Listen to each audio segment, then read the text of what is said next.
you're going to call it. But we're wiping it up. We're wiping it down. We're cleaning up the mess. That's what we're here for. Yeah.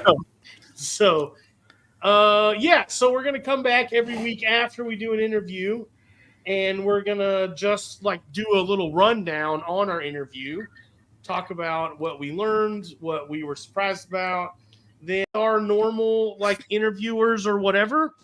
And that's what we're here for.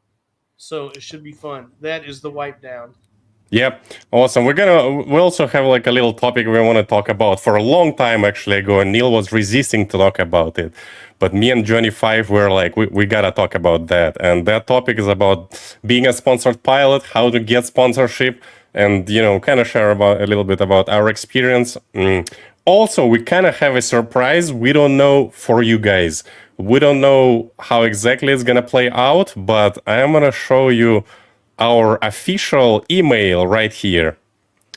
So if you you should email to this email. Is it the right way to say? Sure. If you want us to invite you on this live stream for a few minutes, you need to make sure you have microphone, you have camera, then just email me. Tell us just very quickly who you are, like right now. You can do it right now or a little bit later. And then I'll be just monitoring this email, and if part of our testing our new software. Say it again. It's like testing our new software. Yeah, testing new software. Yeah. Just kind of like doing like a call-ins or how do you call it? Yeah. So this is email, or if it's easier for you to see, you can see it like this. And damn, this software is. It's too bad it's not a 1-800 number, because that would have been like old school. Call in now to our 1-800 shit pilot. Yeah, that'd be dope. Yeah. It's Join still, shitpilotlive@gmail.com, and you can type it with dots or without dots. It doesn't matter. Oh, with or without dots. Look. Yeah, this is like all Gmail emails. Do you know that like just dots don't matter? You can remove them. I didn't know that. All right. I didn't know that either. Yeah, Steve Evans says, "What could possibly go wrong with software?" Well, yeah, who knows? So here we are. So yeah, I saw somebody comment like, that was Lambo drives Zambo. I like that. Wasn't Bot the last tea spilled? What was the thing? Well, yeah. So Bot spilled. Bot was with us last week. We spilled a little bit of tea, but I would say that like we commented during the stream that he was like a master at answering what we thought would be spicy questions, and like with just such a cool like big tall glass of milk to like calm it all down. And I mean, he was a great guest. I really enjoyed having Bot on. What did you guys think about it? Yeah, Jenny, what do you think? You could tell, like, I always wondered that about him too. Like on his channel, he just looks like he's sort of a natural entertainer, and I could never tell. Like, is that like a character? Is he acting that way, and it's more entertaining? Is he just always know what to say, and it's just kind of funny and like, no, like. Clearly that's just how he is. So I'm surprised he's not actually on TV somewhere, and we're lucky enough that he just makes content for us. So yeah. I also kind of think that I was surprised. Like, to me, he's completely different from what he looks in his videos. Like, he's like very straightforward, like super humble. It feels like he doesn't hide anything except his real name, which was kind of a little bit weird. Yeah. I want to know more about that, but it's whatever. He just like, I was expecting when I asked like, hey, why you don't do drone racing? I would expect him like, I kind of don't like it. It's a, muscle memory game, and that's it. It's not fun. No, he's just straightforward. Like, no, I suck at it. Like, you need more skills to do that. I don't have that skill. Like, that was awesome. Yeah, Bot Grinder is definitely a cool guy. And we want to address a few comments because I was watching the live stream to put timestamps under that live stream, and also reading the comments after the live stream, and we want to address a few of these comments from that, and also address some other comments. Right, Mr. Neil, can you read the first comment? Yeah. By the way. Thanks everyone for being here. As always, we try to read all the chat, depending on how many viewers we have. Today we don't have Bot Grinder, so we might not have that many viewers, but still you have way more chances so that we read your message if you if you leave like a super chat or anything like this, but it's not necessary. All right, Mr. Neil, what's the next? What's the first question? Faster. Well, I'm going to let John take this one because as we talked about how prepared I am for this, I don't have the list pulled up. So okay, well, I'll start with question 1. This is from Atreides Incorporated, addressing Bardwell's comment that all motors are motors, and he couldn't tell the difference doing 2 motor tests blindly, and he was able to tell the difference only some of the time. Yes. So what do you guys think about that? I guess, well, let me just like preface to say that because this is our first wipe down, we're like talking a little bit about not only bot, but we pulled some comments from previous videos. So this is a comment from our Bardwell video. As we move forward, we're going to I guess just talk about the one. But so, Yvonne, tell us that story because you pulled this up. You had some background about this. So tell us a bit about what this is. So during Bardwell's live stream, we asked him what was the popular opinion that he doesn't agree with. And he said that a lot of people think that like all the motors are different and you can feel the difference between different motors. But Bardwell said, I even stopped doing reviews of the motors because, he stopped doing reviews of the motors because he thinks that they're all just the same. And we kind of agreed with him. Sure. And then there was a guy in the comments, I'm sorry, man, if you're watching, I can't read your pilot name. So this guy basically did a blind test of 2 motors. I think it was like Emax Eco 2 motors, like 1950 kV, 2207 versus some other motors. And in his test, he basically said, so someone else was swapping motors for him, and he was able to tell which motors are which. And that was like a long comment under our live stream, under our recorded live stream, like long comment from him that, he's able to tell the difference and he's planning to do more motor testing. And I wanted to encourage this guy. This was like a good job. We talked with him a little bit. The downside from him was he only tested one time. So basically, his friend put random motors on his quad. He flew them. Then that friend changed the motors on his quad. And that guy flew it again. And he was able to tell which motors are which. He was like, all right, Eco motors feels weaker. They don't have that much acceleration. I forgot exactly what he said. And so I think it's just not enough testing data. And also I want to say that certainly there are motors that you will feel they're weak, right? Like Emax Eco motors, I think they're weak. Like last time I tried them, they're they're weak. And that's not surprising. Right. So although Emax a great company, they have a premium motors also. So this is my takeaway. I still think motors are still motors, and if we have pair of 2 good motors,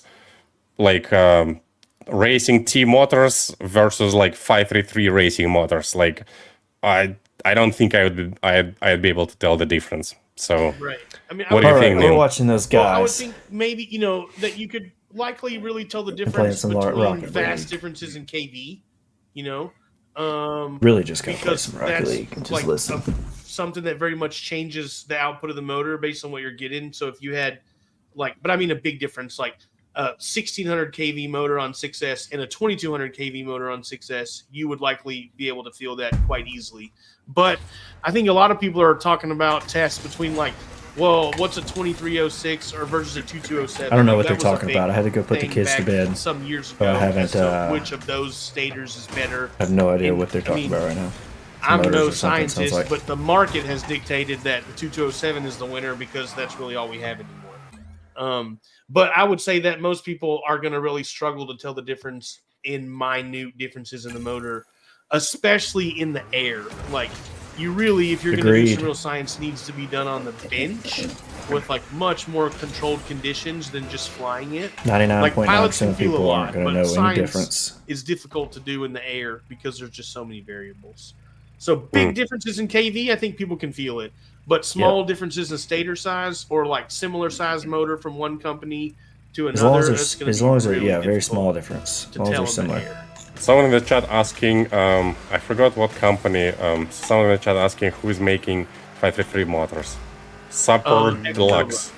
X-Nova, yeah. They're great motors. Yeah, like X-Nova. Yeah, they're I really still fly good. them. I think if you fly a lot of motors, some of them have like a slightly different throttle curve, so you can tell like some might have slightly more power at first, and some might have a little more top end. But at least unless you're at that very top tier of a racer, I'm not paying attention at all. it's not really going to make hardly any difference in your time on a track.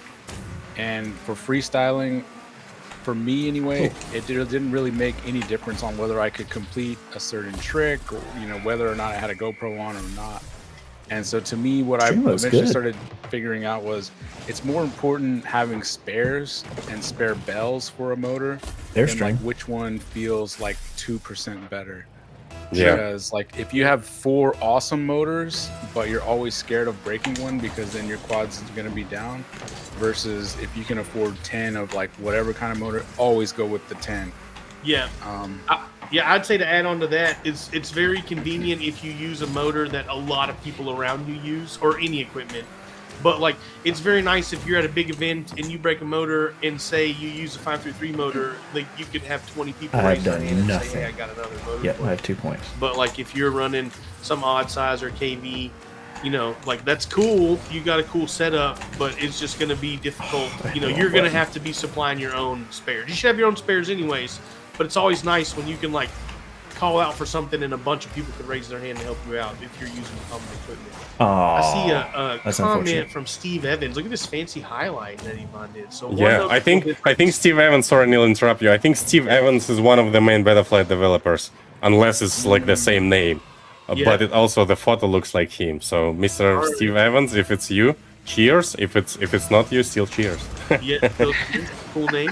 Yeah. He says one noticeable difference is how quick you trigger a low voltage warning. I would say that yes to that if you're like all right, dude, you gotta but I would say let me get it if it's coming my way. Quickly triggering a low voltage warning is just how shit your battery is. But I can't. That'll trigger it real fast. I feel like Yep. So we got 2 super chats. Thank you very much, guys. We got Free Range Chicken. Thanks for $9.99, and thanks for the stream. Well, thank you very much for watching. That's awesome, and thanks for $10. And we got Colin Jones. Neil, can you please read it? Because I'm kind of slow today. It's like a lot of different words. It's puppeteers from Freedom Duck and the Sloth. Well, thank you. So if we are the sock puppets puppeteers, does that actually make us the sock puppet, or are we like controlling the sock puppet quasi behind the scenes? I think you're controlling the sock puppet. Yeah. I mean, I know that we are on some people's lists to be the sock puppet. I can only say for sure that I know that I'm not, and so I'm not on my list. So, by the way, we got also 2 emails already. That 2 guys wanting to join the live stream, and the first guy to actually email is our Cole, Mr. Lucky. Oh. And the second guy is Rabbit Ambulance. He's one of my patrons, which I really appreciate. He's like one of my first patrons, if not first patron. He's also pretty active on Betaflight, so I think both of these guys. I guess we just can invite first Colin, then invite Rabbit Ambulance. Yeah, just see how it goes. What do you think? Yeah, let's see. Now look, I've been super bright, but I'm still buzzed. I'm still fuzzy. Neil is always fast. Let me send the link to Cole.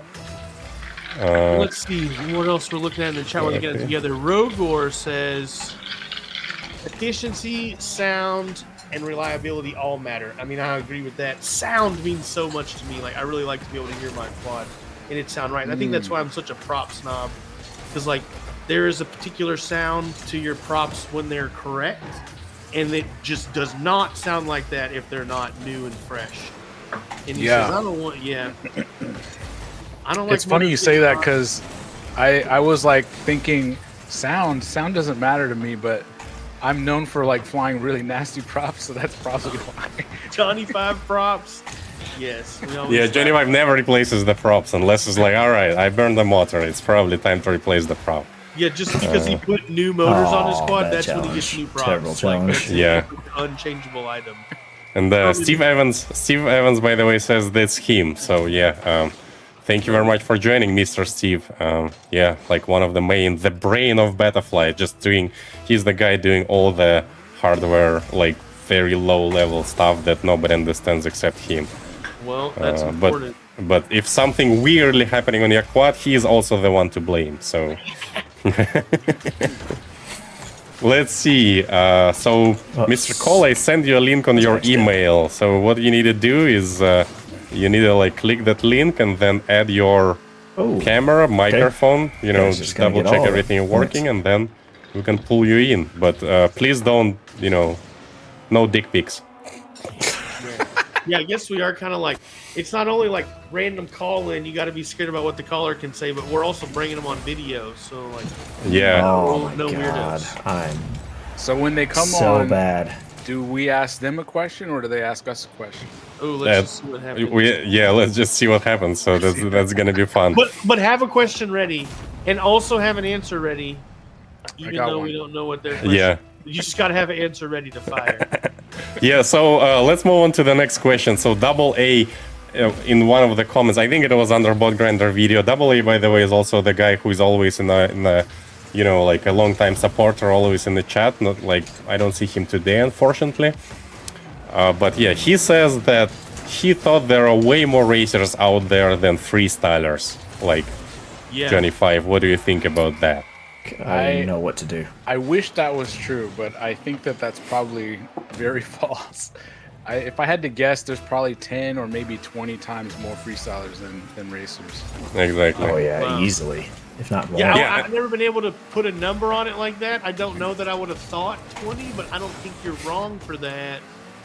I do feel like there's more, though. I didn't know you were coming at it. Well, I think it's You just shouldn't because, have like, been coming at it it. could be a bit by default that, like, when you are a new pilot, you are only flying around, and the first thing you do is, like, rolls and flips. What are you doing? So, therefore, dude? you're kind of start as a freestyle pilot by default. Part of the reason And why then we're you not. choose to go into you go racing for it. once you have, like, decided that I like drones enough that I'm going to now go be a racer. I know that there are people out there that, like, actually do see drone racing and say, I want to race drones, and that's how they start. But a lot of people just start with, I want to fly a drone, and then they get into And racing. then they see racing. So I kind of think that has a little bit to do with why there's so many more. That's Yeah. true, because it's only like 2 categories where it should probably be more categories. It's like racers and then anyone else that flies but doesn't race. Well, except like I don't count the Mavic guys as freestylers, right? Like freestylers still guys who fly Acura. So they can't do a flip. I guess at least I said you start by doing a flip. Yeah. Guys don't, they can Usually do roll. yaw spin. I think If you're up roll on is your easier. Mavic and you're just doing like yaw spins like a madman. You got it in sport mode and you're just doing figure eights and yaw spins out there. Like, does that count as freestyle? Is that like hardcore Mavic? I don't know. If we got any serious freestyle pilots in the chat, you let me know. If you're just ripping the shit out of your Mavic, do you qualify as freestyle? Just curious. I want to All right, see. Brandon Bean says, only one pilot in my town that I know of that races. Used to be more, but right now, out of like 10 to 15, there's just 1 or 2, and they have to travel to meets. Yeah, so in Brandon's town, it's 15 to 1. So I guess you're not that far off in your 10 to 20, John. Yeah. Well, Brandon, I would say you get some gates and all of the freestyle guys get together and just in your meetup, you just like throw some cool lines down and just. Why are you or over do there? circle track racing. What are you doing I over really there? think that like more people should race in circles anyway, and like that could This be a game great is way so crazy. for like freestyles to get into racing, because you for sure can't say you can't remember the circle. Like if you can't remember the circle, Yeah, who came up with that idea? Trying to get out of your way. Like I don't know, you but don't it's know what fun. you're gonna I think do. Shames. Yeah. But maybe Shames or Amari, like they're And type by the of time I nerd sit there guys and that wait to figure it out, likes to you're do already that. gone. Oh, we got a first comment You're from my already doing it. Facebook Oh, because there you go. I'm also streaming to my Facebook like for the first time because now we're using this fancy software. Oh shit. Because I will speak English from my heart and yeah, привет, Anton. I think he's making fun of my accent. He always been making fun of my accent. Mr. Lucky, we are still waiting for you to join because I sent you the link and over email. And if you're not gonna join, we're gonna send to Rabbit Ambulance. And So here we got Amari FPV in the chat. He says, "Hot take: all racing is freestyle, but not all freestyle is racing." Yeah, that's deep. I mean, I always say that a really cool racetrack has some dope freestyle moves. There we go. Get in there. And like, if you don't have some cool freestyle moves, in like as the fastest line in your course is a pretty sick freestyle move, then you didn't make a very cool course. So, and I also kind of think that because as we move forward year after year, the tracks integrating more and more kind of freestyle moves, right?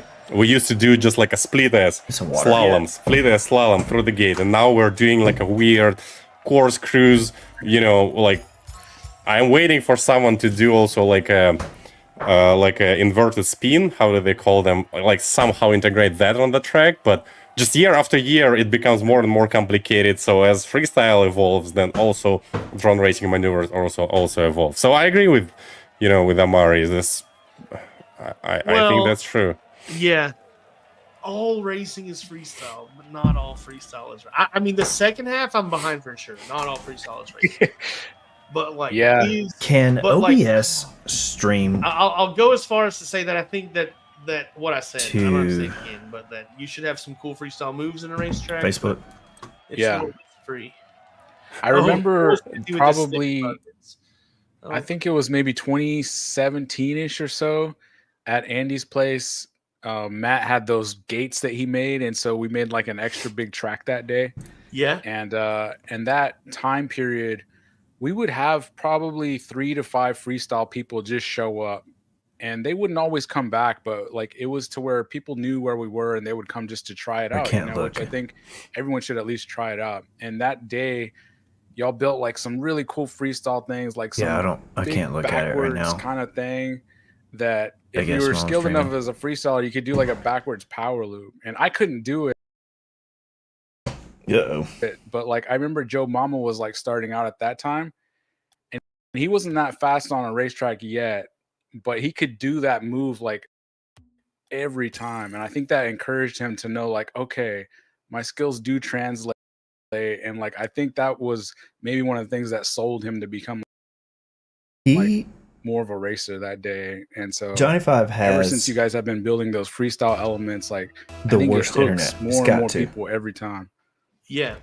Just gotta taste it. Dude, are we allowed to make fun of Matt, Mr. Neil, or no? Because I kind of want to bring his freestyle story. yeah, that's fine. I guess because we know him. I'll just say that it's been a covenant of mine that we shouldn't like specifically point at people and talk shit about him on this show, just because I don't want to call him out. But I think it's okay if we know him. So well, all right, we're not gonna call Matt's name, so that's I'm not anonymous. So I remember. Let's talk about I just remember that like Matt is pretty talented racer. Like lately he slowed down. He still shows up to the races, but at some point he was like very competitive, and I think it was even before Freedom Spec. It doesn't matter really. And then I think Neil was like, "Hey Matt, you gotta try the freestyle." And Matt never tried the freestyle. And he's like, "All right, what I'm gonna do?" So he was just start flying circles around the track. And then he's like, "Oh, well, you gotta do something and do like a power loop in the field." And he's like trying to do power loop. I can't. I needed to do power loop through something. And he was just flipping in there, like flying straight, flipping in there, turning around. That was like his freestyle. Yeah, when he went on vacation and took his quad and like did freestyle on vacation, and he showed me the video, and it's just him like full speed to one place, and then like quick 180 around it, and then full speed to another, and then like barrel roll and full speed. So like it was like race style. That's what we figured out. That was Matt's. I like that. Oh, not saying like some unnamed pilots. Yeah, unnamed pilot. Yeah, we don't know him. Like we gotta do like a rematch. How do you call it? Like a retry of like Matt's freestyle. Hey Matt. Yeah. Well, he's flying wing now, so I don't know. Yeah. By the way, Rabbit Ambulance, like you said, he's kind of busy a little bit, so I'm sending you the link if you want to join. It's better if you have camera. I saw you said that you don't have camera, but yeah, if you find a way to. Yeah, we need face. Although it's fine, like Rabbit Ambulance is a cool guy. He's like a long time Patreon of mine. stuff. So yeah, and we got. Have you ever made a track where a power loop gap is the optimal route? And this is a question from Hat-Trick, V1 Hat-Trick. I think, yeah, like I remember the track, like little indoor track with the tiny trainers we had. Do you remember? Yep. Where you just go. It was like a. Let me show myself. It was like a wall from one side. You go through the gate, and then there is a dive gate right above you. And as you go through the dive gate, you go in, and then you need to turn right as you're diving. That was a cool move. It's not like a complete power loop, you know what I mean? But that's pretty much almost a full power loop, with the extra additional twist at the end. And that was pretty much the fastest line. And yeah, there are plenty of corkscrews that like power loop-ish corkscrew. So yeah. Although it's pretty hard to do like to make a track with a true power loop where like pilots have to do power loop if they want to be the fastest, right? Yeah. Yeah, I find that whenever we try to put a power loop in the track, we do it a lot over trees. At least myself anyway, even though it's a straight back maneuver, I always do it to the side so like that I can see the whole way. What? How did it's really hard for me to want to actually go backwards and do it blind because I just want to be able to see the whole time. Yeah. Magzi asking if I'm saying corkscrews. Yeah, I'm saying corkscrews. I don't know if you're making fun of my accent or you're making fun. Someone made a joke that I look like Mario in the red hat. So I'm like, well, I gotta wear a Mario hat again today. So there we go. A Mario with a weird accent. Yeah, let's move. Let's see. Rabbit Ambulance still hasn't joined yet. Let's move on to the next question. Oh, okay, yeah, Amari here, but just because we were just talking about that, Amari says, and he's right, DRL Season 2 Grand Finals had a true gated power loop, and I remember that. So they were in like this domed convention center thing, and it was like a gate at the bottom, and a gate on the side, and a gate at the top. I don't remember if there was a fourth one this way. Either way, for sure there was one on the top and the bottom, and somewhere on the sides where they had to go up and out and back and hit a gate going backwards. With the freaking Racer 4, or they may have even been doing Racer 3s at that time. Like, regardless, that's a hard quad to do a maneuver like that in. So it is, yeah. That was dope. I mean, it's a challenging maneuver when you have all the power, but those quads are so heavy and so underpowered that like really shows the skill of those guys. Yeah, is it Johnny 5? Is DRL quads are slower than Street League? Well, like, I feel like this guy really is. I got in trouble from DRL for saying they were points, but he's like. Actually, I didn't say they were slow. Not doing great. Pilot that was on the show said they were slow. Anonymous, in one of my videos, and I got in trouble. But I've deleted that footage, and it doesn't exist anymore. Yeah. Well, we can talk about it now because we're pretty close to DRL not existing anymore. So. Oh. Yeah. Man. Anyway, that's more to come. Future show. Yeah, they're definitely slow, but I don't know if they're slower than Street League at all. What do you guys think? A little bit. Street League is like 60 miles an hour maximum or something like this. I mean, like it's still fast if you think about it. It's just way slower than racing drone that can do like 120 miles an hour.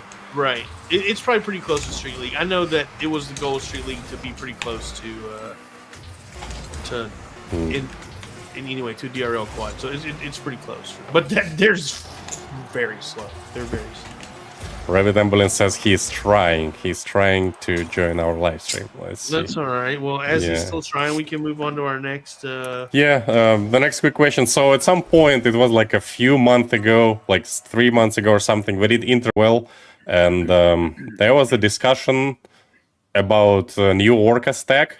Let me bring my so that you guys can see how upset am I. And Mr. Vladka, if you're watching.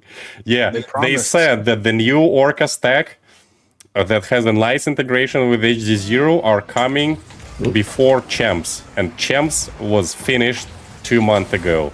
And the stack is still not here. So what I have now, though, I have like a prototype.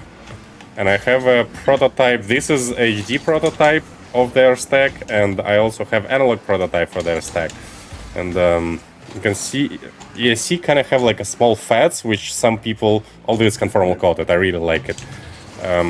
Some people raise the concern that these fats are very small. Like if you compare them, I don't have the foxier with me, but this was pretty small. So, How but are so you far that it's been bad? holding for me. For analog stock, is the same ESC, just different flight controller. So ESC been holding for me, but I actually was waiting for these, and as I have these, now I'm waiting for Mr. Tony Wow, to what make a changes to save. beta flight, so that Ghost could change channels in HD0 through the back of the radio without extra wires. And Get in this there. flight Nice. controller is supposed to be able to do that. This flight controller also has Ghost receiver with 2 antennas. You can see there's like a UFL connections, so it's like diversity receiver on the flight controller. This dude, he's not So basically, passing or all you need to anything. do here is you just plug HD0 and go fly. You don't even need motors. Bump it. This is it. It just That's flies like this. cool. Yeah. But kind of a little bit of drama that it still hasn't been released yet. The latest rumor says Q1 of 2024. Is it 24 year now? Yeah, it is. It is. And we're in Q1. That's where we are. Is it Did you like receive the prototype before Champs? I haven't. No, I received prototype after Champs. They had prototypes at Champs, though. Liz was there. They did, yeah. Yeah, So they did. They did have prototypes at Champs. So, kinda, they said they'd be for sale at Champs. That's not the case. They had prototypes there. Just T-Bell brought up another thing from that same, because we asked about, and everybody asked about, where's the 8-way lap timer? I guess Yeah. at some point we had heard spring 2023. I know we had dinner with Flotco. He was in the country on business a couple of weeks ago, and he made it through Houston, so we had dinner with him. He said that they have 2 test 8-ways that they have made to make sure, I guess, that they can make them with the new chips, and they are testing them out, so they can make them. It just sounds like it's going to be maybe difficult for them to get in their production line to actually make them. And then we kind of said, sitting around the table, like, well, like, really, how many would you really sell? Like, I mean, we want them to make them, but I don't think they can sell more than 50. I'd be really surprised if they sold more than 50. Like, maybe 100, but, like, that just means that, I mean, like, they're going to be even that much more expensive if they're only going to make that few. Yeah, I'm still super excited about this tech, and like the reason I'm still not on HD0 because this hasn't released yet. I have only one, and it needs beta flight This changes guy's to doing do. literally As nothing. soon as to help. this one is released with the beta flight changes, Oh, man, it's just- I'll be on HD0. What about you, Neil? Will you be on HD0? one right after the It's next. going to help me move. I mean, one of the Yeah. reasons why I haven't moved is because I really enjoy the hybrid board. I mean, I'm just lazy to build quads, one, but second, Yeah. I enjoy the setup I have now. It works very well.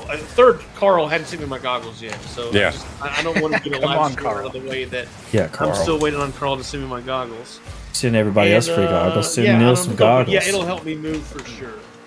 I just don't want another. I don't know if he sends them for free or not. Yeah, because Definitely. it will be such a nice thing. You don't need a receiver. For a, It will be diversity, so you can like put antennas inside their canopy, like Oh. under ESC. You're still gonna have that like a just good right. signal with 2 antennas. Just no extra wires. Change channel on the back of the radio without like Lua scripts and stuff.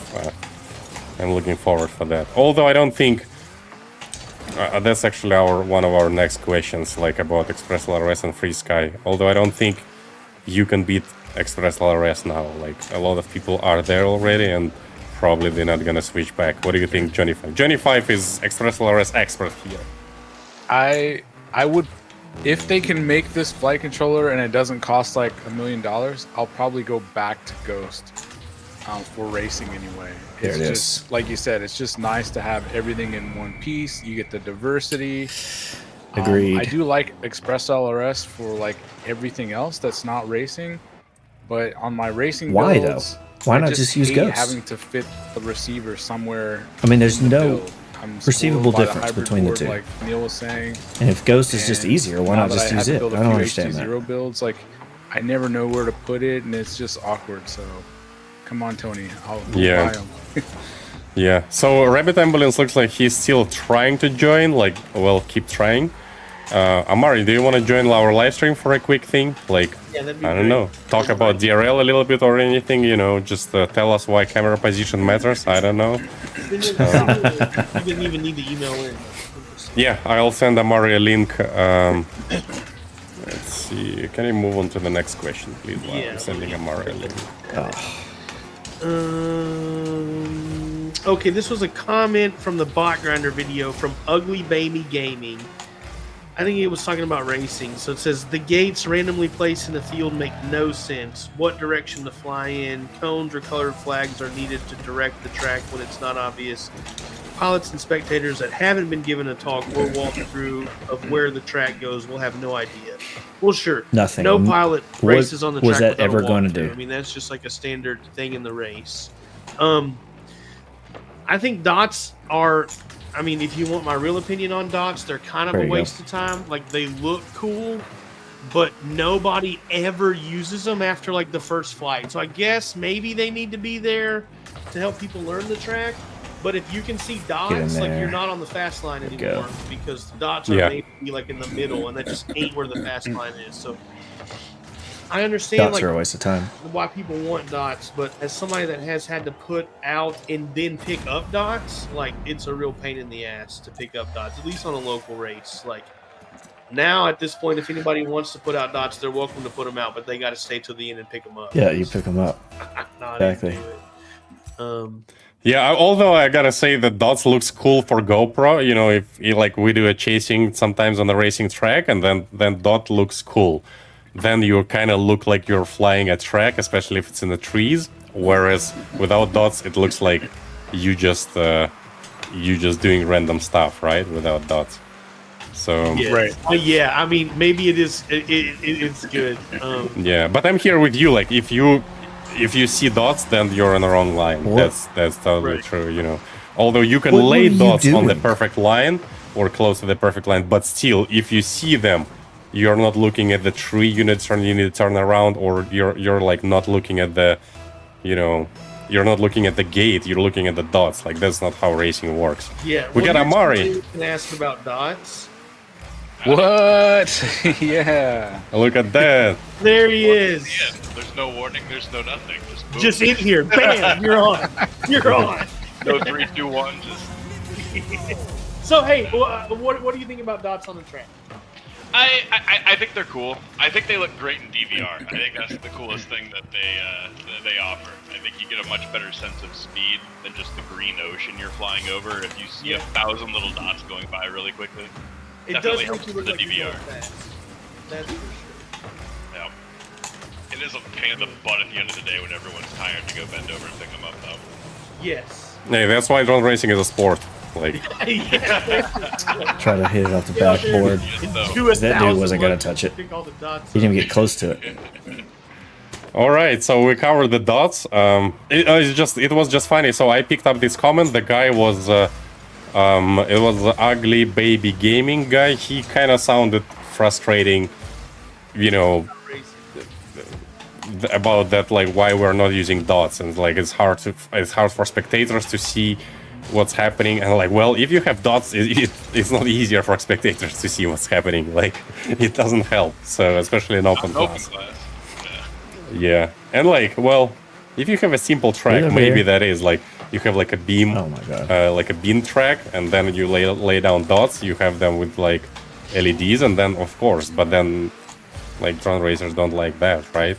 Because most of racers are for drone racers, right? Except like DRL or stuff like this. Like, you go to Malta GP, they organize racers for drone racers, not for spectators. Their focus is drone racing and drone racers, just so that they have fun. And we enjoy crazy tracks that you really don't need dots, unless only during track walk they kind of help you a little bit. But then you learn the track and you're good.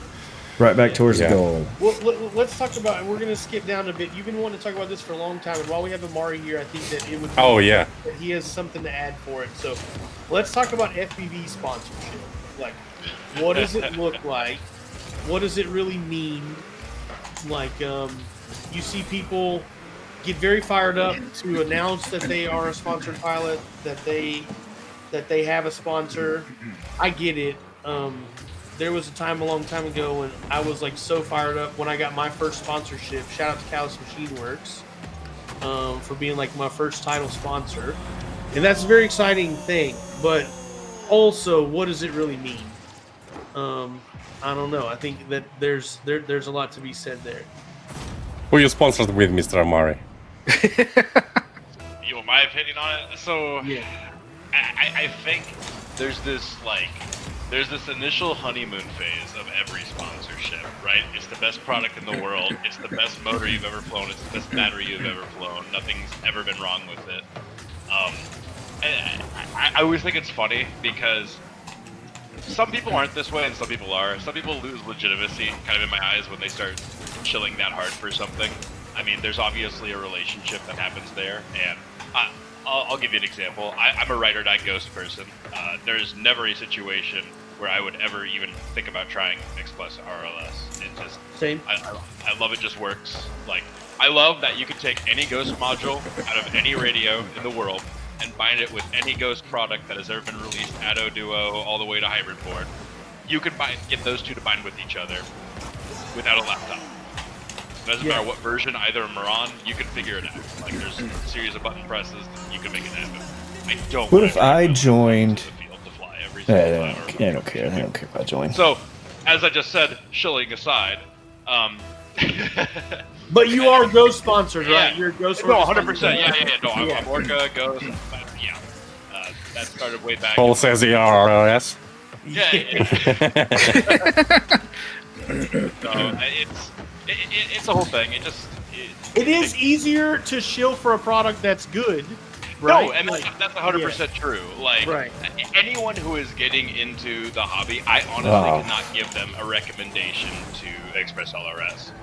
Unless I know unless I want to actively spend 2 to 4 hours of tech support just for the binding part of it, the drone, and that Exactly right. There's so many hurdles to like getting into it as it is. Binding should not be a 2 to 4 hour process. Well, I had a conversation about this also with one of the guys under the comments of our live stream, and he said that basically if you have like receiver from old stock and it has like Express LRS 2.0 firmware, then it's a pain in the ass. But if it's already 3.0, then it's easy, you know. And so the problem now is that sometimes you buy like an old radio or old receiver, and they're like the versions are not matching. So it's still not as bad as FreeSky, right? Let's like just FreeSky, see, what is it? you can spend a day trying to bind it, and it might still not work, right? Or maybe I'm just dumb, but we got people coming from to our local group. We're trying to help them. Just FreeSky is just no, like, and then for sure. And like I like Express LRS guys are like super smart, like. You know, maybe they don't have like over-the-air updates or anything like this, but I think we still need to like appreciate what they're doing for hobby, because they are allowing all these receivers to be that cheap, accessible. You can buy from whatever company you want to buy, and it works flawlessly. You can fly like miles and miles away, you know, and it's also pushing on Ghost, it's pushing on Crossfire, although I'm not sure how much Trappy is affected with that. Trappy is probably like, Express LRS. Yeah, like we're getting a lot of hate in the chat about like why are we hating on ELR? I can't even say it. All those fucking letters. I think the thing is that like once you know it, it's easy to use, right? That you've gone through 4 hours everybody's talking about. Just You've like learned what your bind freight is. You know how to connect it with Wi-Fi. Like you've learned all of that shit. Okay, then it's easy to use, right? But it's just learning all of that is kind of what we're hating on. That's all. So, but ELRS is not a bad system. But like once you're already in the ecosystem that works so well, then it's difficult to want to learn another thing. Yeah. So I think that's where the hate comes from. So sure. Reblo's saying, not to be a hater, but it takes 3 minutes to bind ELRS. How long do you think it would take your grandma to bind ELRS versus something like that? Yeah, and that's to me that's part of the problem with open source a little bit, is that anybody that joins the project, it's not fun or sexy or cool to work on usability. It's fun to work on really cool features. And even though a small group of people might use those features, that's what's fun for a developer. And somebody that's not getting paid using their own time, that's what they're going to want to do. And so it's awesome how fast they've come as an open source project, but like nobody's focusing on that usability piece.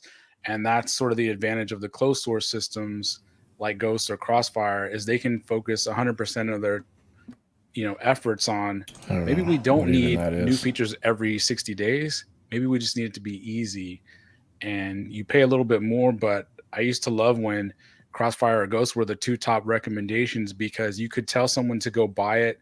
Yeah, they spent a little bit more, but you wouldn't have to support them, like Amari was saying, for 4 hours to get them their first flight. But I also want to reply to Johnny 5. So, like, if you want XpressLRS to be easier, code is open source. There is ChatGPT to help you coding. Just, get your ass in there. Well, I think we're getting off a little bit. I mean, like, it's fun to talk about ELRS versus Ghost versus whatever, but we wanted to talk about sponsorship. So let me. You can tell that there's a couple people in this chat that are supported by Ghost and Orca, and we appreciate that. But it's also like, they're good products too. So I just want to add that also what Johnny said about developers working on cool features and they don't work. I think that's absolutely true for Betaflight. Although I can't speak for the whole Betaflight, but I just see that. At least for me, when I work on Betaflight, I'm like, I want to do some cool stuff. Like, I don't want to do UI. And my problem, I did some of the UI to Betaflight because I just didn't have enough brains to do something cool. You know what I mean? And if I had some brains to do something cool for Betaflight, then we wouldn't have like presets and motor wizard, because that didn't require a lot of brains. But all the XpressLRS guys, they're super smart, and maybe.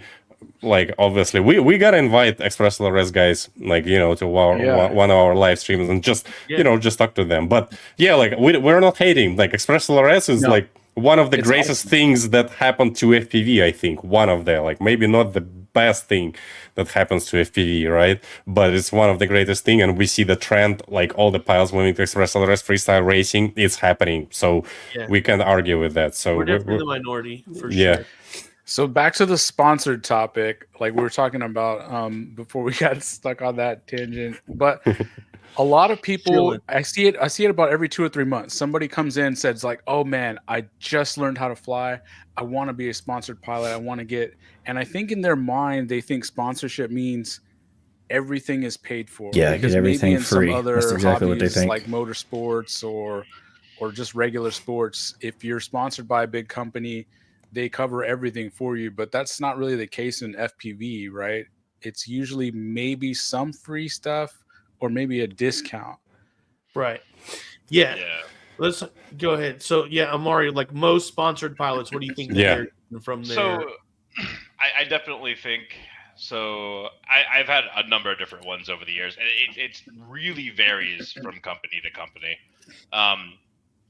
A lot of times it is like X amount of free product over a certain amount of time. Like, I remember Tattoo like 4 or 5 years ago when I was sponsored by them. Like, I could get like 12 batteries in a year, but they always shipped from like overseas, so I always had to ask for them like 4 months before a race. So and then if you wanted to get like any additional ones, I think we had like a 30 or a 40% like off MSRP code we could get more, and that was unlimited because you're just basically buying what it cost at that point. And then I know like 533 has an affiliate program. I'm sure you guys know about that. And that's a good way to do it too, because I kind of like that. I'm not really one who does it a whole lot, although I definitely sponsored by 523 and Evan and Mondo have saved my butt a lot of times. Yeah, but I like that because I think both parties are really happy with how that looks up, because there's a direct correlation to what you as a sponsored pilot are contributing toward the partnership. I think that's the most straightforward way to do it. And yeah, I mean, it just depends. I've also had some where like HQ in the past, like I'll just send a message like, "Hey, I need like 100 sets of DRL props. Can we make that happen?" And they'll be like, "Yeah, no problem." Because I'm sure like the markup on those is unbelievable. It's plastic at the end of the day. All the money's in the tooling anyway. Like the material cost is negligible. Right. Yeah. Props are definitely a good spot. I mean, it's good to have a sponsored item of a consumable product, right? So, like, the most consumable things are props and batteries. Like, I see Gimfan or Jim Fan. I always want to say Gimfan. Mike's in the shout out to him. He's really like stepped up the sponsorship game for Jim Fan, and like they've really supported a lot of racers and really are like, just sending people props. So like a lot of people are just getting discounts, but I would say that like in the prop world, like they're getting good, actually getting supplies, and so that's nice. But man, you also see a lot of people super fired up and chilling really hard for like a 10% discount code that like they're that they're a team pilot, and like they're splashing banners on every one of their videos. Man. They're wearing like t-shirts and hats that they probably bought themselves, and they're like, Neil is spilling the tea.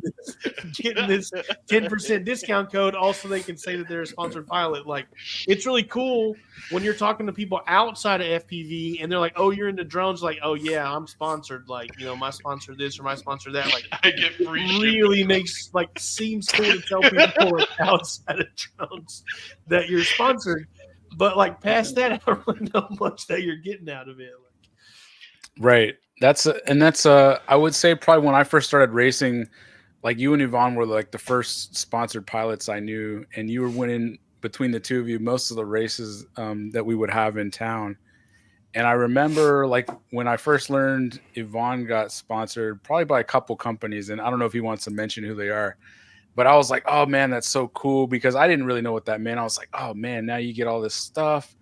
And maybe 3 or 4 months later, he switched his gear to like another company, and I was like, what about your sponsor? And he was like, well, they're not, like the competitive people are using something else now, and I don't care about free stuff. I want to be competitive. I'm using what I think is going to help me win. Like, do you remember that at all? Yeah, that was fun. Like my first sponsorship was like a frame, was like a metal frame, and that was like my body, because like he knew me and he decided to sponsor me with the frames, and he gave them to me for free. And then it was Airbot providing a shit ton of electronics. I although I don't know why they picked me up. I wasn't Betaflight developer. I wasn't like a YouTuber or anything, just winning some local races. Like, I guess I was able to trick them up. They sent me like a lot of electronics and Dull props, which is a Foxier as far as I understand. And yeah, that was awesome. But then, electronic didn't work well for me. Like, sorry. And then I like just switched to like electronics that I paid for myself. But that was like my first cool achievement. I gotta be sponsored pilot. Let me like, oh yeah, sponsored pilot. And then like a few months later, really cool in the beginning. It's like an achievement, but that doesn't mean anything. Like, it's still, like the cool sponsorship. Like, if you have a sponsorship from the store that has everything, that'd be a cool sponsorship. But like, I don't have it. Like, I'm not famous YouTube star like Johnny 5, although I still have some amount of subscribers. I don't have that like full source sponsorship. Like it, and I kind of figure out that like for me, like. You can call me, I'm still sponsored with Ghost, although I'm pretty sure like I can start flying Express LRS and like whatever, it's not about money. And the best sponsorship for me was actually joining Betaflight team. So you can join Betaflight team, do some big contributions, and then you'll get some cool stuff from Betaflight, because if you open Betaflight website, there are a few sponsors of Betaflight, and there is let me see, who is that? That's not the Street League website. Maybe. Let's see. How many lines of code do you have to commit before you? It's a lot. It still doesn't pay for your time of developing. If you. Right. So to me, this is slightly different, and tell me if you agree, but like getting sponsored for being a drone racer is like you're winning some, hobby races or maybe semi-pro races and posting that and bringing awareness to the brand, and people bring it. But you're actually a professional developer in your day job. And so you're donating your time to the open source project. And it's cool that they're rewarding you with stuff, which I mean is awesome. That means the project's super successful. It's probably one of the most successful open source projects I know, because I think it enables this entire industry, really. But if you had to total it up, I would guess you've probably donated like tens of thousands of dollars worth of development time. probably easily, right? I mean, Yeah. The thing is, like, a laptop, though. I mean, yeah. The thing is, like, like, you know, I would still develop for Betaflight, right? When I started developing for Betaflight, they didn't have any sponsorship, and like, you know, that was fine. So I'll still do that. So this is a nice addition, and these companies, like, I just want to shout out to them: HQ Prop, Radio Master, man, Axis Flying, and .com. Like, thank you very much. You guys are awesome supporting like Betaflight developers. So yeah, if you're out there ready to join development, you know, it has some of the benefits, although it's not gonna pay off for your time. Like, no way. You know, you're not gonna get like hundreds of $1,000s for that. Like, you know what I mean? It's but it's nice. It's just like nice recognition. So yeah. Nice. Amari, any more to add to our sponsorship? Oh no! Before we move Side jumps. What happened? That's my fault. Was there any sponsorships you had, Amari, where you decided to no longer work with that company? You don't have to mention the name of the company, but if there's anything that... hold on, guys. Hold on, guys. Guys, hold on. I think, like, well, probably a lot of people know who is Amari, right? But I guess some people, like, I'm probably Mike from GemFund, he doesn't know who is Amari, right?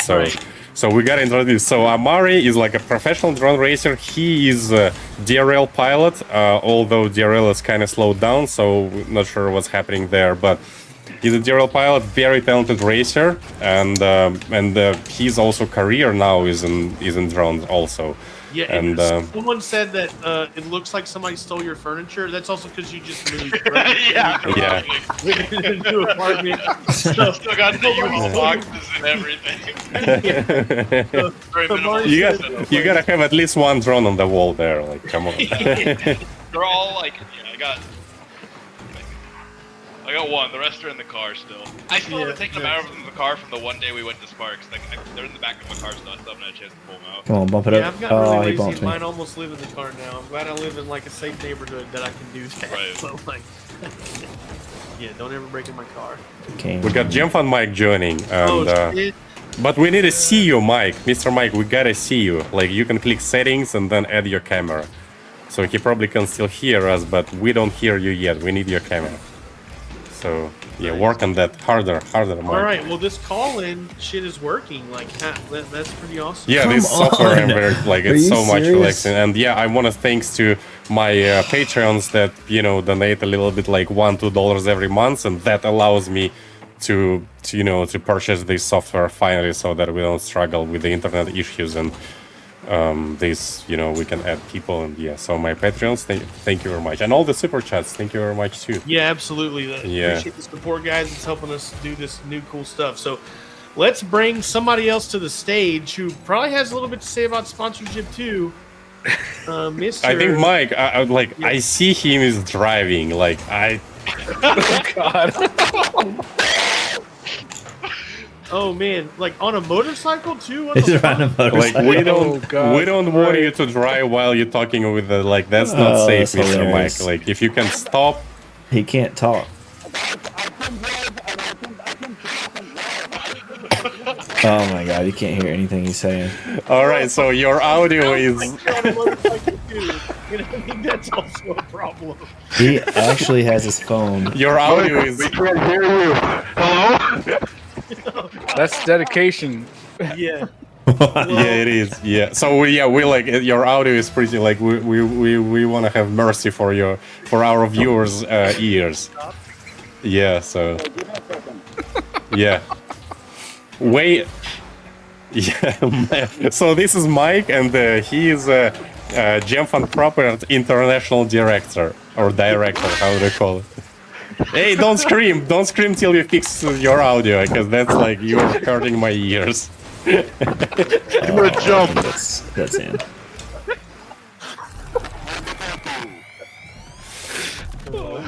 Don't say anything. Don't say anything. That's hilarious. All right. All right, Yeah. let's we'll catch. All right, Mr. Mike, I'm gonna mute you. I'm gonna mute you for a little bit, and then you just wave when you fix your when you fix your audio, just try to wave and hopefully we're gonna see. Sorry about that, guys. This is Mr. Mike and he's crazy. By the way, Mike from GemFun, but he's looking for better props. Like he's thinking maybe HQ can sponsor him or something like this.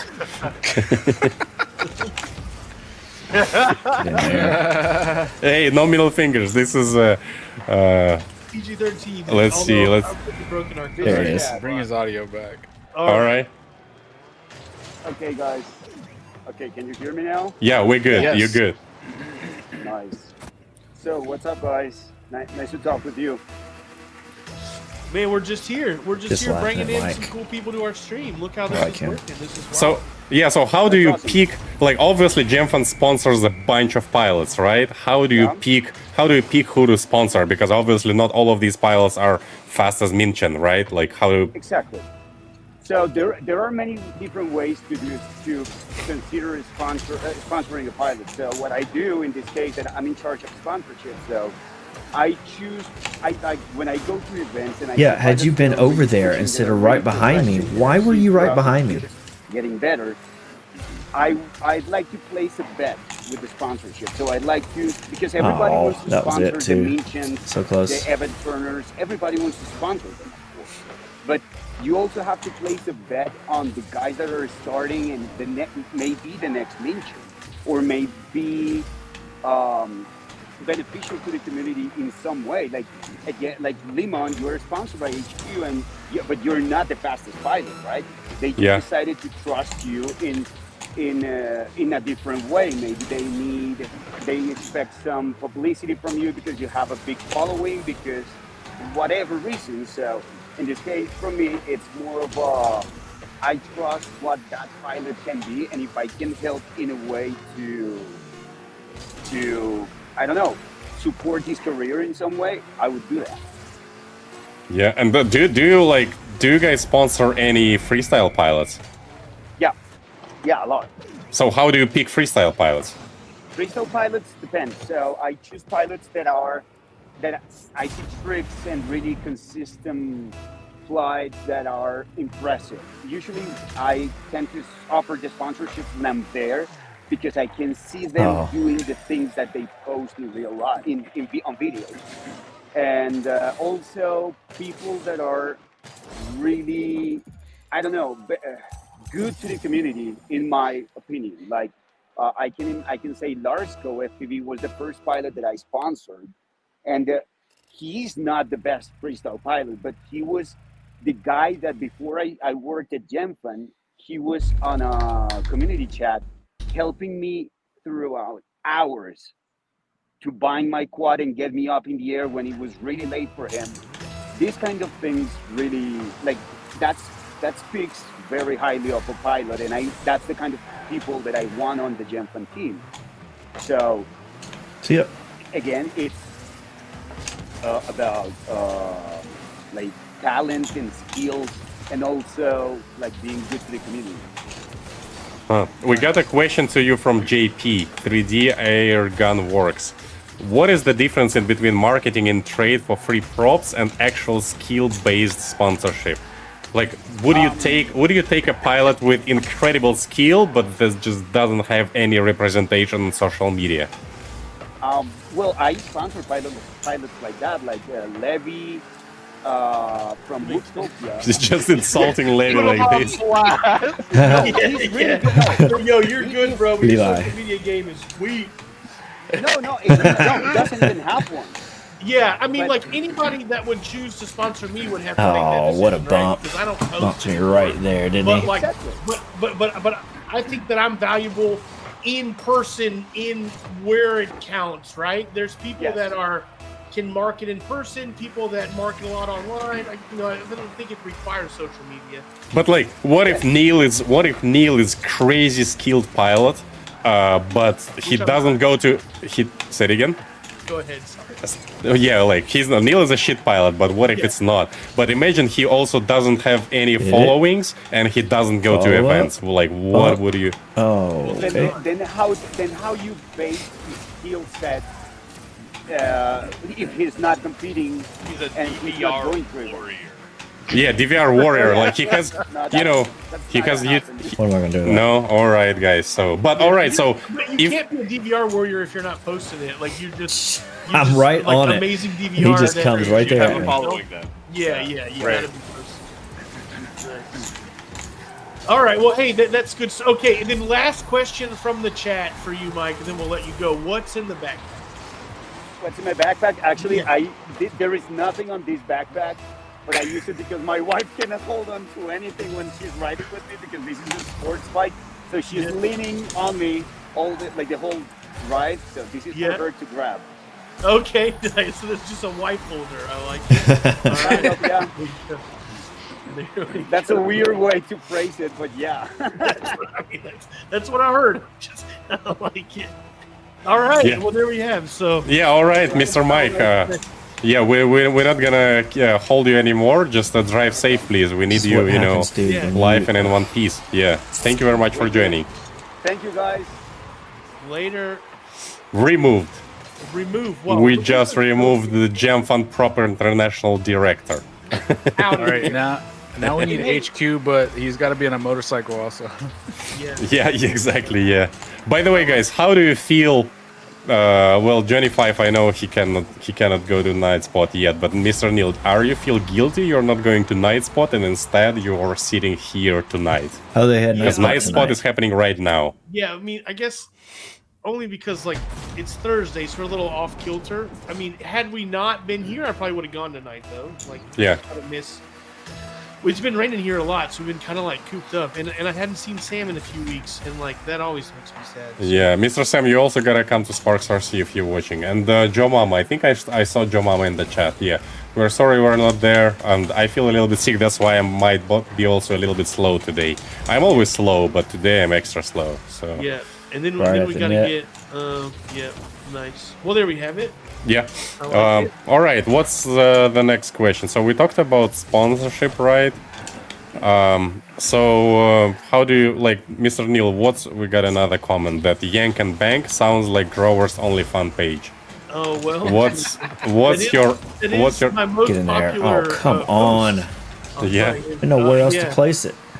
You know, it's like you got to feed the fans, right? So yeah. Like we got into wings. We're yanking and banking. I got an OnlyFans. Like they're just going together. My fans what's your actual OnlyFans page name? Like Grower Not Shower? Like or yeah. Yeah. Yeah. Cool. All right. So there we go. So we covered that. So we already covered Express LRS versus Free Sky, and that was brought by Warren FPV in one of the comments on our previous live streams. Yeah, so well, you know, FR Sky, like, sorry, like, that's not gonna happen. Like, I hate helping someone with Free Sky, so we already covered that. I'd rather help people with Express LRS, even though I'm not Express LRS expert at all. Like, that's just way easier than Free Sky. Like, D8, D16, X, Free Sky, whatever it is, try to figure it out firmware. Target. No, thank you. So we covered sponsorship, affiliate versus sponsorship. Yeah, Johnny 5, affiliate links. Yeah. So Mr. Johnny 5 is known for his affiliate link, and Johnny 5 also sending his affiliate links to friends. Like, do you feel guilty for that? Like, it was I wasn't that excited to get sponsored, but I was very excited when I got my first affiliate link, and I think it was either a website, I don't know if they exist anymore, called Airblade, and then soon after probably Banggood. Oh my god! I was so hyped. I was like sending them to everyone in our chats, and I learned pretty quick like that's like a part, a sort of a rude behavior, party foul, if you will. So once I started, I don't see more stuff on YouTube, what's wrong with affiliate links. Like I don't see anything wrong with affiliate links. And yeah, well, hang on. Why is it rude though? Like, yeah, if you click on an affiliate link, do you pay more than if you don't? Like, is that where the money comes from? Like, no, you pay the same, but there were certain people like in the Houston group. Yeah, especially Matt. Like, but we're not gonna call his name. Oh yeah, it felt pretty. They thought it was sort of an outrage that I was doing that. And I hadn't really thought of it as a negative, so. It's such a free way to support someone. It is, Yeah, yeah. that's kind of how I Yeah, feel. I don't see why there's anything Like, wrong with affiliate I links. like when I bought my DJI goggles. I think I went to like Nurk's YouTube page and like just messaged him. It was like, "Hey, do you have an affiliate link? 'Cause I'm gonna drop this money anyway.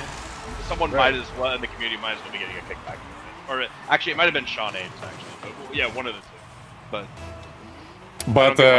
But our anonymous that we're not calling Matt's name. He says friends don't send friends affiliate links. Yeah, why? I was disheartened by that, but but it ended up being like kind of a nice thing. So my goal when I first started like posting content on YouTube, and the only reason I was doing it was because at the time it was probably before I started racing. I noticed I was buying like every new bind and fly that came out. I was probably watching like UAV Futures or whatever. And I used to have like a hobby of doing like short films and writing. So I had like all the video gear sitting there. And after a while, I was like, you know what? I have every bind and fly that's coming out anyway. Why don't I just record myself like talking about it for a few minutes? And that's kind of how that came about. And so once I got to maybe 1,000 or 2,000 subscribers, I got like first couple of affiliate links. And initially I was just like, man, I just want to get free stuff. Like that was in my mind, the same as anybody. I want to get a free drone and then I can review it. And the first time that happened, oh man, it was like I had just turned grass into gold. Like it was. How many subscribers did you have when you get your first free drone? Probably like 2,000 or 3,000. Damn, and like it was probably like a cheap, something from Banggood, like something that was probably only $100 anyway. But to me, it was $100 I would have spent. Just like I would have hit it. And so that was cool. And I learned early though, because I actually flew with people in town. And I don't know if you guys remember when we had that race at the Aviation Museum, with the planes indoors. That was the first time I met someone who had seen one of my videos, and I had a bind and fly that I had flown, and he was like, "Hey, he asked me about it," and I was like, "I made a review about it," and he was like, "Oh, I've seen that review," and that was weird to me. And but I learned though that he had a lot of bad stuff to say about other YouTubers that had said. There you are, just sitting back at the goal the whole time. A lot of them do. Cool. It made me buy it, and it was a piece of crap. So from then I was like, all right, making money is less important than like having to meet somebody that you let them down. Oh, what a save! And that was nice. That's a slippery slope. Guess I'll go for it. I feel like people that don't interact with other pilots don't learn that lesson, and they'll always say like, "This is the best. This is the best." Yeah. Did you ever get like a free stuff after you made the review, or have you ever tried to get like a drone just for yourself or for like maybe for he's friends? Just sitting in like, the back. Hey, I did a review. Maybe like send me something for appreciation because I did it recently. It wasn't a review like this wing Atom RC. True confessions of Avant. So I did the video. I think it's like my last video. We did this a little wing review, and this wing is awesome, by the way. Atom RC Penguin, and it is dope.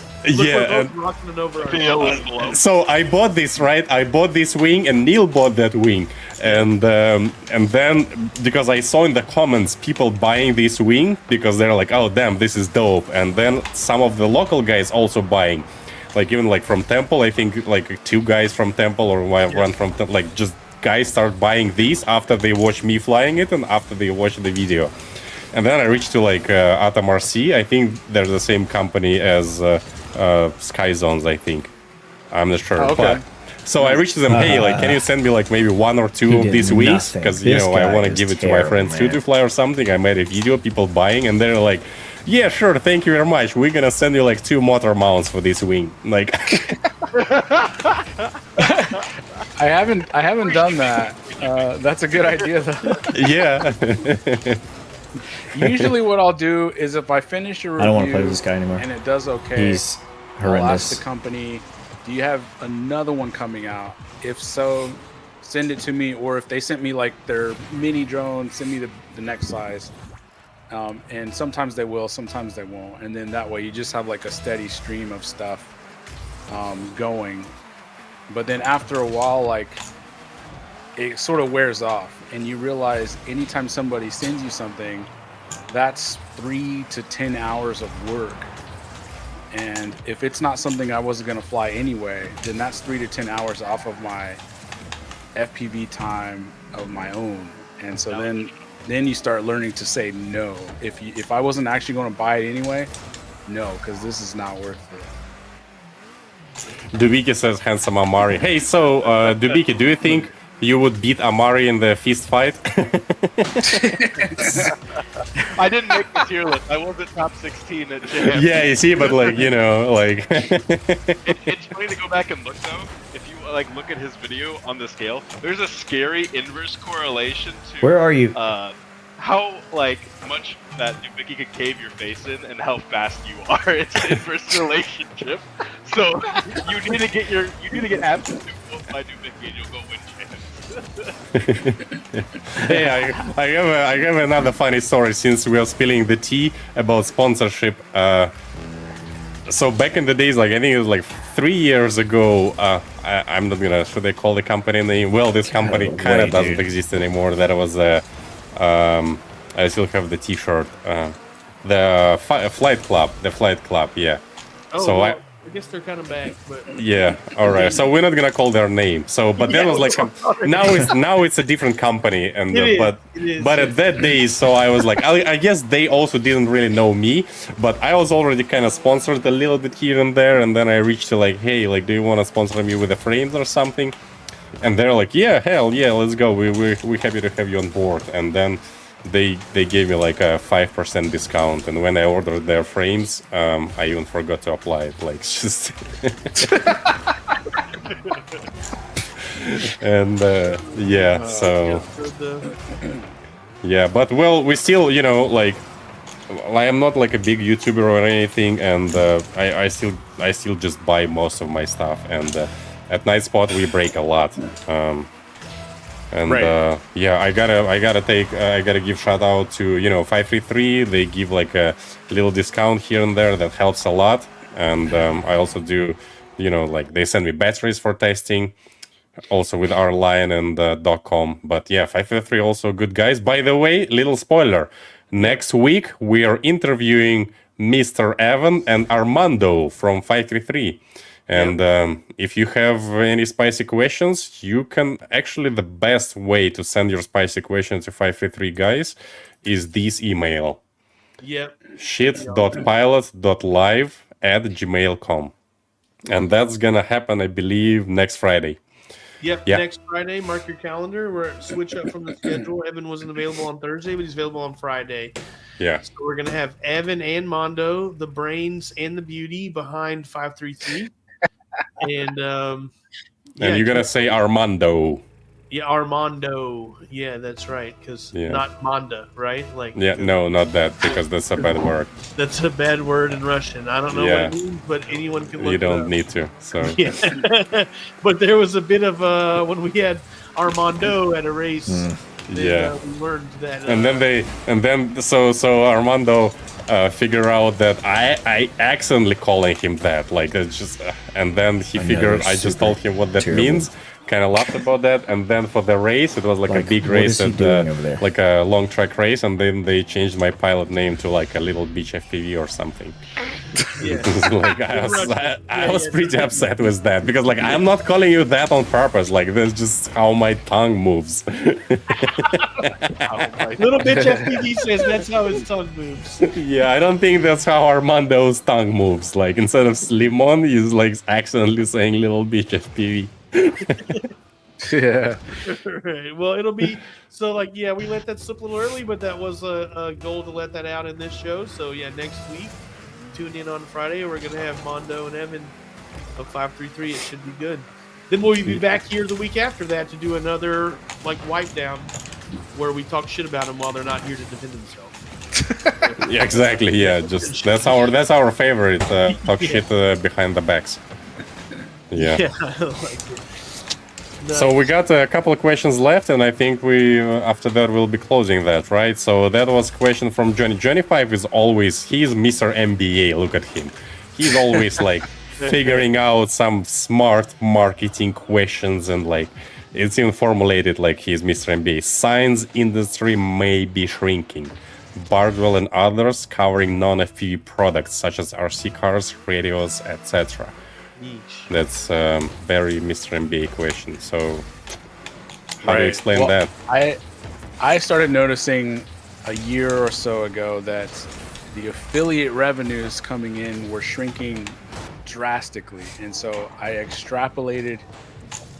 If they're shrinking that much for me, could they be shrinking for the larger channels like Bardwell? Thankfully for me, like I'm just gonna sit here and guard the goal. I don't know what else to do. This guy's doing nothing off of it, but there are people with bigger channels that whatsoever. do, and if you eat off of it, and I would say my overall revenue, like for this year, is maybe like 15% of what it was like 2020.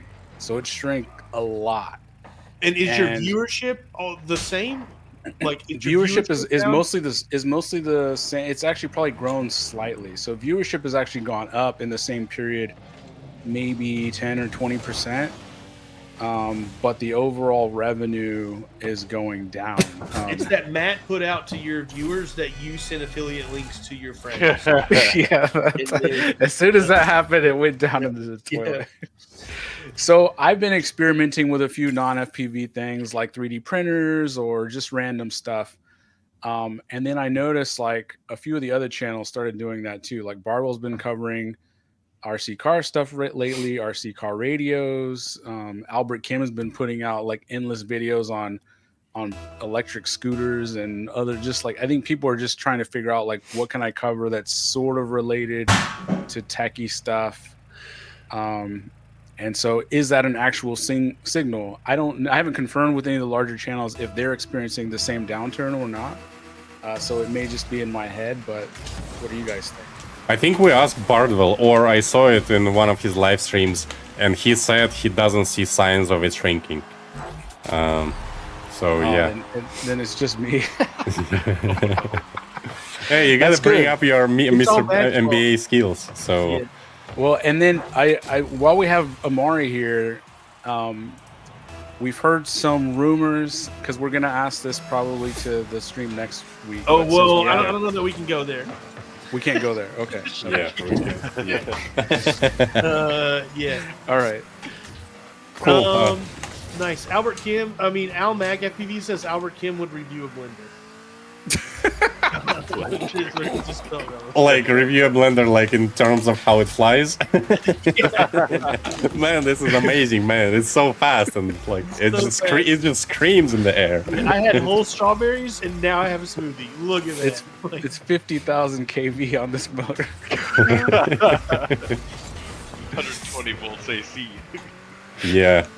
So I don't know. I just because Johnny 5, I think you're doing most of like product reviews, right? And I feel like the market might be oversaturated with products. I don't know. It's just my feeling. I don't have MBA degree, so it's hard to say. But it's just like, so many 3-inch drones, and they all like the same. And like, that's true. If there was one 3-inch quad and you do review, then tons of people looking at that. But there's like 30 of them, and you know what I mean? I don't know. That's true. Yeah. And I kind of lost my taste for doing it. Once I started racing a little bit more and started making a little bit more racing content, even though that got like way less views and pretty much less money, it was more fun. And so like I stopped doing as many reviews of like bind and flies, because like you said, if you reviewed one 3-inch from this year, everyone, if there's one popular, like all the other companies are basically just going to copy it, and they're all going to fly about the same. They're all going to be about the same weight, use a very similar motor. And so it just sucks like spending all your hobby time doing that instead of racing. And so at a certain point I was like, well, if I'm going to do a review, it's going to be at the night spot, because I'm not spending extra time doing it. And then bind and flies just fell out the window. So that may be also true. Like I started doing less of those.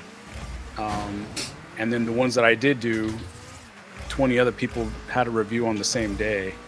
And so like the bigger probably scoop up all of that initial revenue. Freaking Bardwell. scooping. Although Bardwell kind of doing it late. Like I noticed some of the he doesn't review That's it true. on the day. He does give us. So a it's chance. probably Matt Stetch or Matt Tetch. Gave him both goals. So damn it.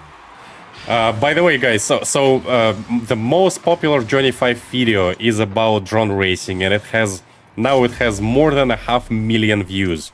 Don't go check it out right now, but go check it out after the live stream because we're about to close it. I think we still got one last question to cover. We got one last question, and we have one more guest to bring in. Oh, I see. Rabbit Ambulance. I see. Yeah. All right, yeah. So this video I sent is like about drone racing, about Minchan. This is awesome video. I think I watched it. Maybe half of the 500,000 is just me watching it. But this is for sure watched it like 3 or 4 times. Yeah, this is awesome video. You gotta check it out. And maybe if you're not inspired with drone racing, maybe that will inspire you. Because that's inspiring. Well, before we bring in Rabbit Ambulance, let's just say thank you to Amari for joining us for a bit. That was dope to have you. We'll have to bring you back on another time, maybe when there's more tea to spill in the future.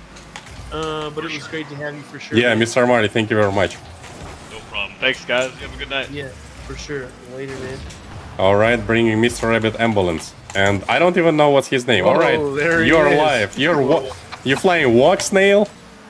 This is Walk Snail. I have BGI. You know that video of our friend? We're not going to say his name, but he's affiliated with a very famous goggle company. Okay. Get to know. Maybe it's Avatar, maybe it's Walk Snail. You don't get to know? Yeah. So, are you down to show your face or no?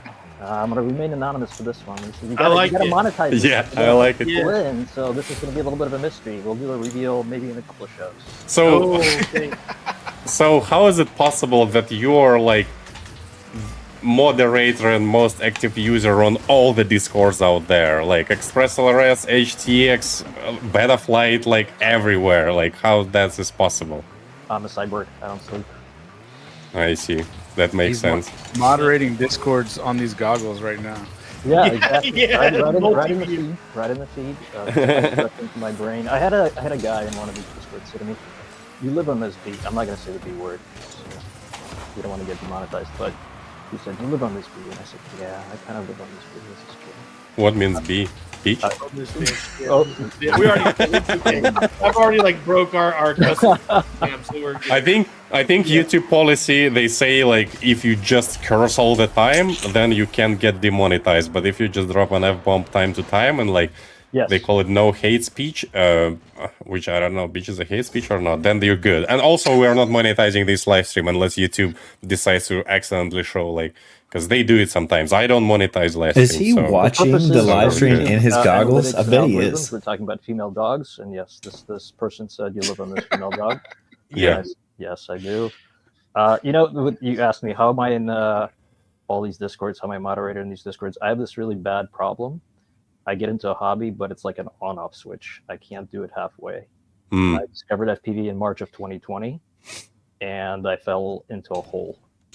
It's a deep one. Yeah, I've not climbed out of it. What mic is he in using? 3 years. I'm terrified to even add up what I spent on this hobby. Yeah, you don't. Yeah. Does he? I think he. I have a wife who is the Can't tell CFO if of he our has one on his household, and head we or have like something. a budget meetings on household budgets. And she keeps a line item of my FPV spending both in parts and travel, and I can tell you don't want to know what it is. Yeah. Like it's better just not to know. Like but I at said- least it's only a report. I mean, like she just tells me the number. It's not like there's not like particularly any budget guidelines other than I just need to know what it is. Yeah, like it says, you're Chris Thompson. Luckily, I'm the CFO of our household, or otherwise I'd never be able to get away with it. Oh, that's good. That's good. That's good. Amari says you're a sock puppet. I'm sock puppet. I wish. You legit look like the sock puppet I right now. want Though, to be for the sock sure. puppet. I'm not that clever. I wish everybody could. That's awesome. So Where was he? I'm not racing. So Like, where since was you're he? anonymous, right? Well, we know your nickname, right? But still, half anonymous. How do you like Walk Snail? Like, do you enjoy it? Do you prefer that over DJI or HD0? Amazing question. I own the goggles for 2 months. I have 2 All right. Rexes. I've yet to have a single flight with Walks now. Okay. But I've tried all of the digital systems. I've tried HTZ, I've tried DJI V1/V2 goggles with Vistas. I have a pair of G2s, Integras, and I've had the HTZ experience as well. So, you know, Limon, I think there's a huge gap in the racing world, and that gap is digital racing. I think you were spot on with your O3 spec racing idea. I think that's brilliant. Don't give up. You just gave up. The reason why I'm not racing, other than the fact that I spend all my time on Discord, is racing scene is not friendly to digital pilots outside of HTC. Yeah, that's true. Yeah. Well, the local scene is kind of friendly. You know, you can show up with DJI, but like, of course, you cannot go to I/O with DJI. So, yeah, that I just gotta correct you a little bit. I think that was Evan's idea to do HD racing, and they're doing 3.5-inch racing like this season. I'm kind of sad I missed their first event. So that's fantastic. Yeah, I think that would be huge. I think it would open it up for a lot of people who maybe started with digital, don't have analog gear, are afraid of analog maybe a little bit because it could be a little scary. Yeah, this is so. Mr. Neil, can you please translate for me? I am slow today, so someone making fun that I asked his translation for Bot's question. So I couldn't translate what he said about Voxnail. Like, where at? Just like what Rapid Ambulance said. I can tell he you. Just said well, he just hadn't flown it yet. Like the short I haven't flown it yet. Yeah. I knew it was something weird, but yeah, not at all. I hadn't flown it yet. Yeah. Hey, those are maybe the coolest looking goggles in FPV right now. Is there a new Voxnail goggles, right? Like the X. Yes, Yeah. The Pylon LED plate got taken off immediately. I don't like it when the patch antenna went on. Okay. Cool. Nice. Very cool. Yeah, this is awesome. Yeah, well, do you have any questions? Because we don't want to hold you for too long sitting in the goggles. So, yeah, let us know if you have any questions. Otherwise, we'll remove you so that you don't so you don't disclose your face accidentally. That's a terrific idea. Which one of you three would win a one-on-one fight amongst the three of you? Who would be the winner? Three of me, three of us. Well, I don't know. I think my vote is Yvonne. If it's I think he's the most training. He has the most training. Yeah, because Yvonne is like legit, like a trained, like assassin. Not actually assassin, but yeah. So Yvonne does like martial arts classes now.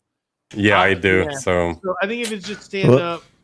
But I'll say that way back in the day, whenever I was young, I did some jujitsu when I was like 12. Jiu-jitsu is dangerous. Like holds on for 25 years, and we go to the ground. I think I got it. But yeah, like if Neil is able to grab me, and then I'm done. Yeah, but if I'm able to. Johnny 5, by the way, he did boxing back in the days. Like, he even had, like, a boxing glove somewhere. But Johnny 5 doesn't look very scary after he drinks micheladas. Well, I'm never doing that. Also, Johnny 5 also lost a lot of weight recently. Like, he... That's true. Good job. Yeah, so, that is also... So, I don't know, yeah. Yeah, if you ask... It's a good thing we're friends, we won't have to find out. Yeah, well, maybe it's pretty often friends actually have to find it out sometimes. You know what I mean? Like, especially in Texas. In Texas, you don't want to fight someone you don't know. He might have a gun, but you can get physical with your friends. If you want to fight somebody, you better pick a friend and not a stranger. That's yeah, exactly. Yeah. And what's your martial arts preference, Limon? I do Thai boxing, yeah, because I hate grappling. I just don't like the idea of like touching very closely other dudes. So, and Thai boxing is like it's hands, knees, elbows, everything except grappling. And gotcha. You don't like hugs. I hear you. Yeah, I like hugs with my wife and stuff. But yeah, that's okay.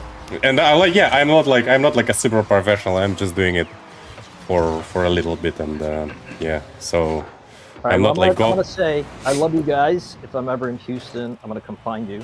Absolutely, man. And then you'll show your face to us if you're in Houston. After 1,000 donations to the stream. There All we right. go. There we Alright. go, guys. Yeah. All right. Well, awesome to have you on here, man. Appreciate it. Yeah, great you. question. Appreciate you supporting the channel for sure. Yeah, exactly, man. Thank you. Hell yeah. All right, so we got the last question, and that's gonna do it. So, serious freestyler cost versus serious racer cost. I think this is Mr. MBA question, right? So I mean, we could probably map it out, but I'm just thinking like in a year's time, who spends the most? And Are you let's only? say Yeah. Go ahead. I'm thinking like it's hard to quantify though, because you could say like a hardcore person, but let's just compare like a hardcore person on both. So the hardcore freestyle is probably gonna have at least 2 systems, right? Maybe they'll have DJI and HD0 or DJI and Walk Snail. Probably have like 10 quads.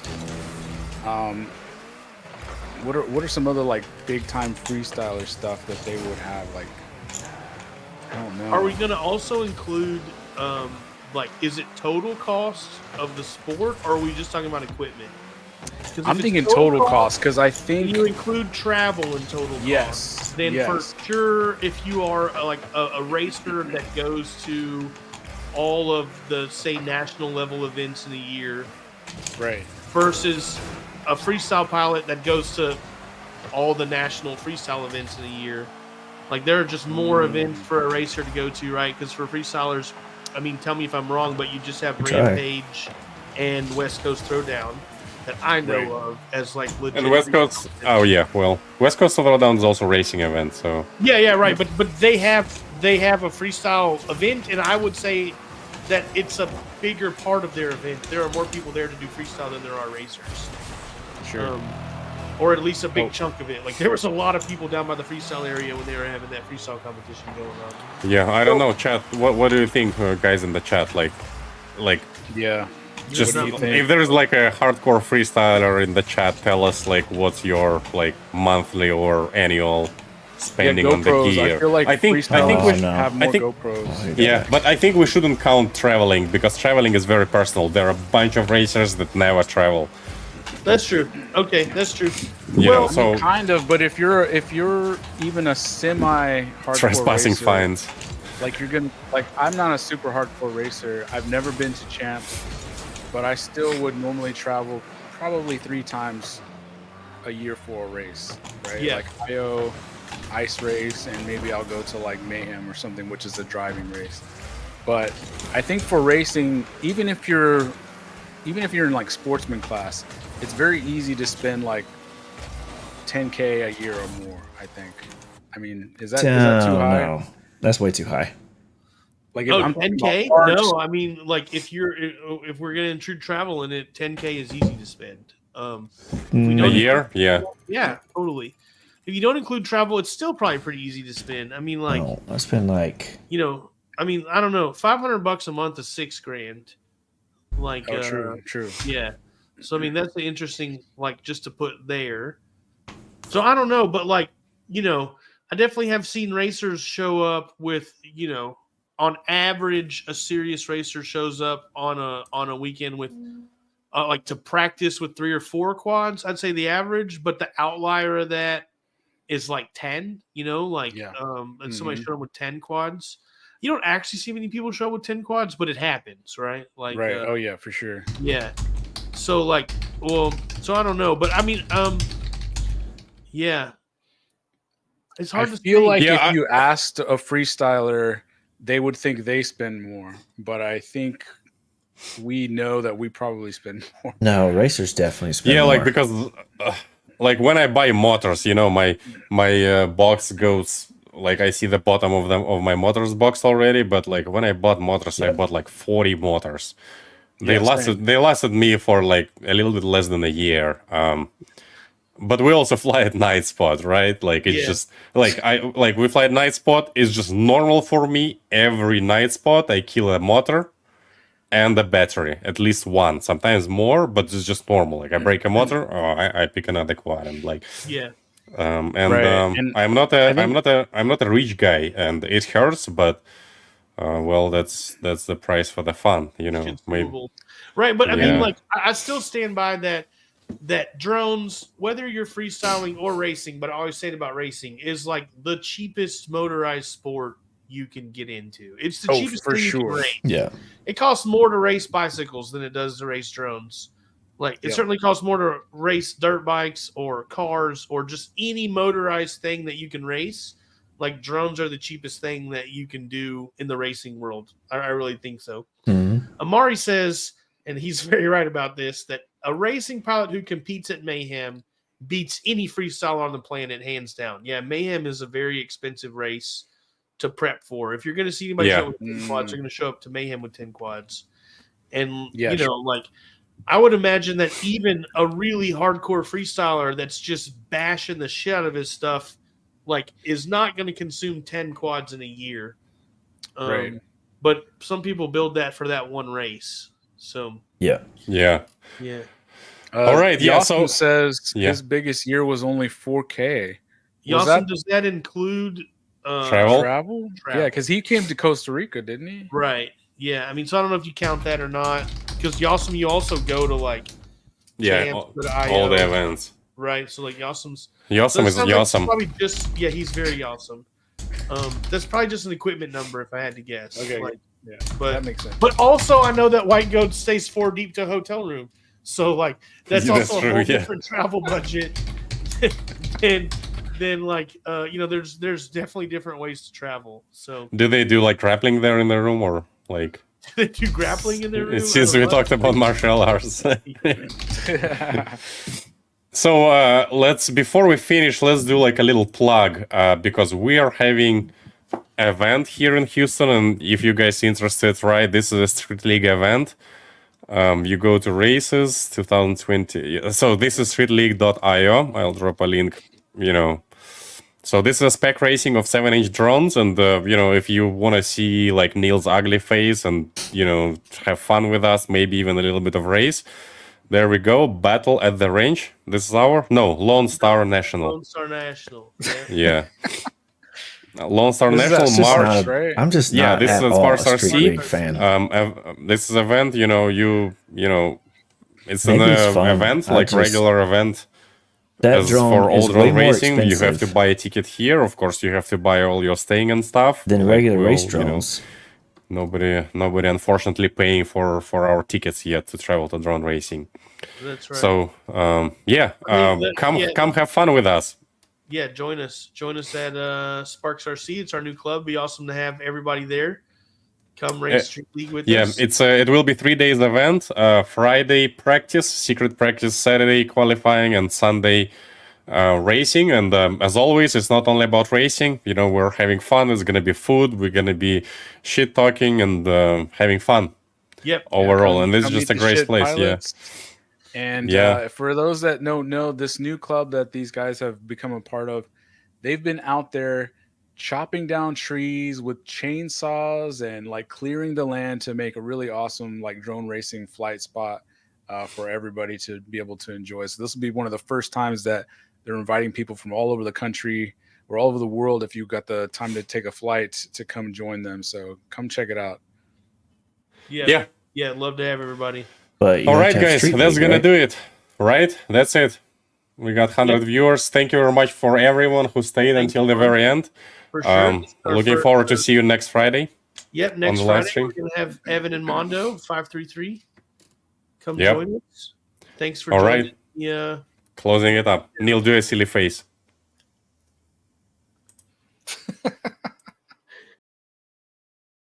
All right, well, there they are. That was fun to watch, but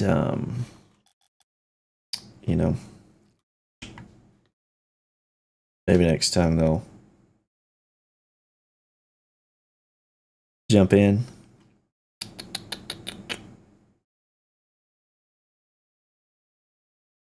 I think I'm done too. Yeah.